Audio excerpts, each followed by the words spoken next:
As much as you want to plan your life, it has a way of surprising you with unexpected things that will make you happier than you originally planned. I have been a Greenwood resident since the middle 1970s. Met my wife at my accounting office. I'm a partner in an accounting firm in Greenwood, and 6 years ago made a decision I was going to lose some weight. At the time I weighed 240 pounds.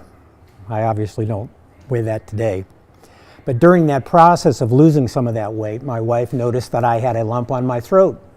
My neck had, based on losing the weight, my neck had shrunk probably about an inch, inch and a half, and now all of a sudden it was obvious that I had had something on my throat.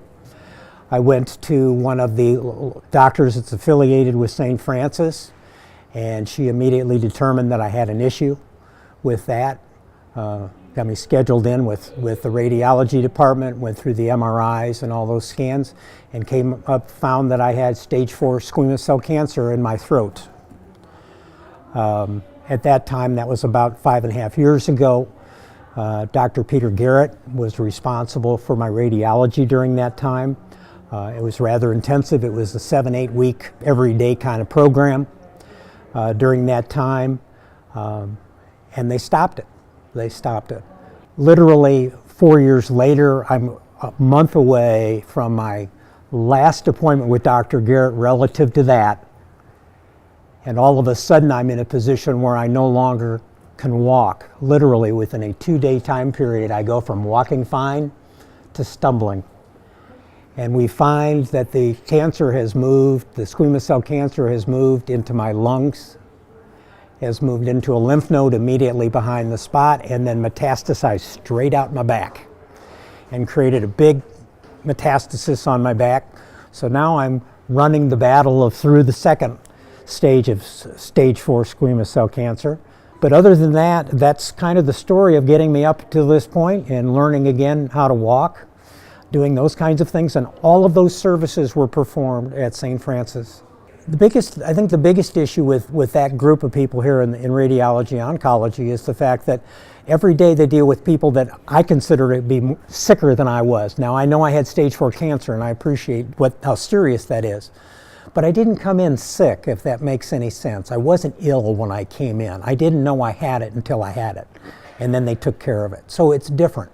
But they deal with so many people on a daily basis that not only have cancer, but are ill, that are really grieving and in pain. And I have no idea how they even handle that part of it. Seeing the people here again, is important to me, and it brings me a joy. Even when I'm here to get a shot, which doesn't make much sense, but that's the reality of it. You get to a point where coming to this facility is a joyful experience. It's not a bad experience because of the people. For people who want to see something bigger than themselves go on in the future that is helpful to people, I think they need to seriously consider Franciscan Health Foundation.